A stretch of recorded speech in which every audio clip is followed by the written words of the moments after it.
Hello everyone. Welcome to Beyond the Score, where mindset meets sports because peak performance starts in your head. With three MSc Sport and Exercise Psychology students at Loughborough University, I'm Prathi Dedia. I am Mansi Kulkarni. And I'm Shruti Sagre.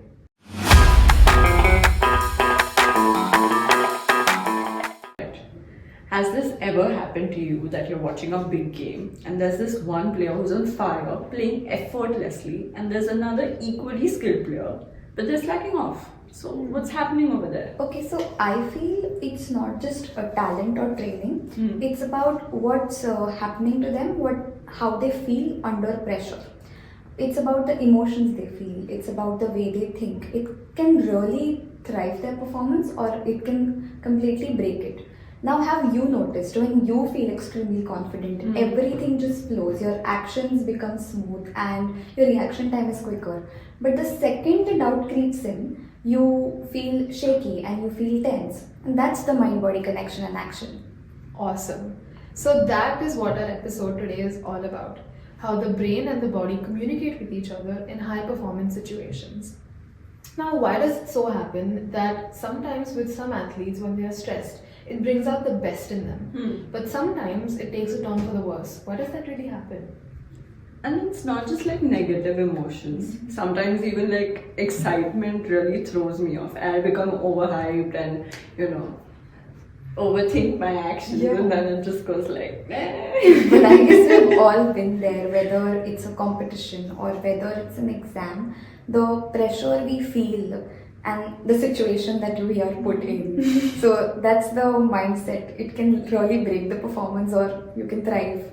Right, exactly. And that is why understanding the mind-body connection is so important. Whether it's about the self-doubt that you're going through or whether you're really anticipating some kind of a big event, this episode is for you if you've experienced any of these situations.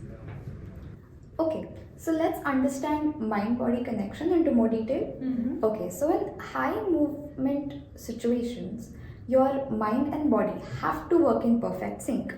And your nervous system is sending real-time signals which affects your decisions, your emotions, and adjust your movements. It's the difference between thriving under pressure and choking under pressure. Okay, right. So what makes the big difference? I think the difference is emotion. So for example, confidence would trigger the release of dopamine, which would boost your coordination and focus. But on the other hand, anxiety would trigger the amygdala that would release cortisol, which would hinder your decision making and fine motor skills. I think that's what elite athletes do. They use neurofeedback techniques to improve their performance, stay balanced, and enter into that flow state. Okay, so flow state is basically when athletes are fully immersed into their performance. So there's this study in 1990 which had happened, and the researcher found out that the brain waves send direct signals to the alpha theta range, which enhances your performance and diminishes or minimizes your self-doubt. That is why a lot of elite athletes always say that the time slowed down for them when they were at their best. Interesting. So let's try to test this. Okay. So I want you guys to recall a time where you were totally, completely in the zone. Okay. It might have been during a match or during a test or during some kind of creative assignment. Now I want you to compare that with a time where stress got the best of you. So I'm sure that your breathing, your muscle tension, your thoughts and your emotions would have been very different for both cases. Yeah. Exactly the point. Okay, so let's test that on Prathi. Why? Totally. Okay, Prathi, just hear me out. Just snap your fingers as fast as you can when I say go, and you have to count how many times you snap them. Okay, are you ready? One hand? No, both the hands, like continuously. Okay. Okay, ready? Let's do this. Yeah. 3, 2, 1, go.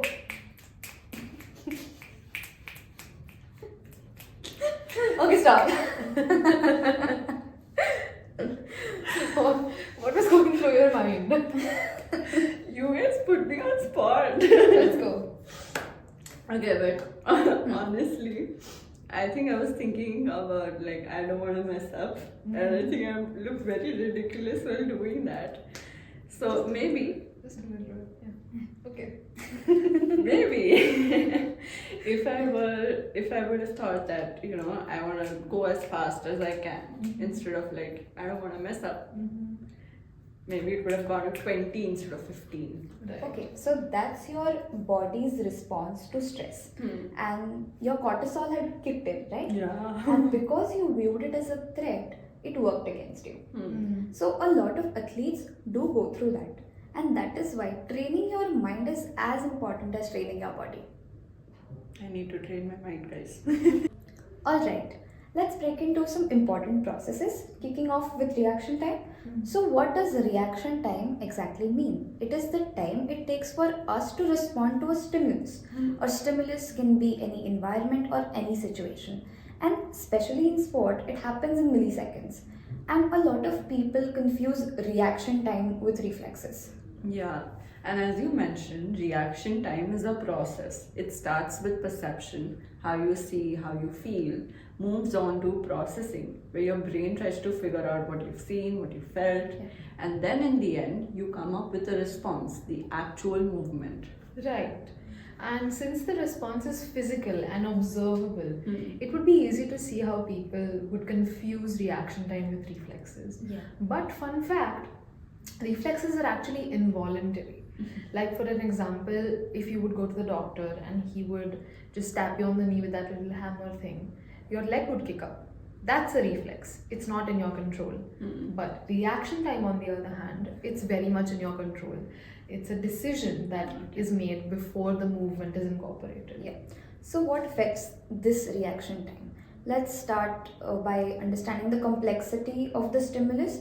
So, the more the stimulus is complex, the more time it will take for us to react to it, right? Let's take an example of a goalkeeper who is trying to save a penalty kick. If he or she have studied their opponent's patterns beforehand, I think it will be easier for them. But if the opponent does something completely unexpected, boom, the reaction time increases. Right. Yeah, I think I'd like to bring familiarity over here. I think if you've gone through something, you will react faster to it if you were put in the same situation again. And that's what athletes usually do. They try to, you know, practice in game-like situations so that their reaction becomes a second nature to them. If a tennis player faces a left-handed opponent and then there's a competition where they have to go through that again, I think they would respond to a left serve better than someone who hasn't played with a left-handed opponent before. Right. So I'd like to question our viewers on this one. Are we training our athletes to make their reaction time their reflex? Are we trying to bring their reaction time to an involuntary phase? What do you think? Right. And to add on to what Prati said about familiarity, I would like to bring in preparation and expectation. If the athletes expect some kind of a response or a stimulus, they would react faster. Like for an example, take a sprinter. They are trained to respond to the starter gun. This is actually why false starts happen. Their expectations and their assumptions, their anticipation, sometimes it's a little too strong. Also, I was just trying to say that put your thoughts in the comment section. Okay. Please do. Mansi will come after you if you don't. Oh, did you know that we react to sounds faster than we do to sight? I mean, for example, if a referee is blowing a whistle and waving the flag at the same time, you are more likely to start because of the sound and not because of the sight of the flag. Our brains just take the signal of the sounds quicker. That's cool. Let's make it complex. Okay. How about we bring emotions and mix it with reaction time? Research says that if you're calm and confident, you're more likely to respond in a better manner than when you're anxious and frustrated. Your reaction time will just take a hit. Right.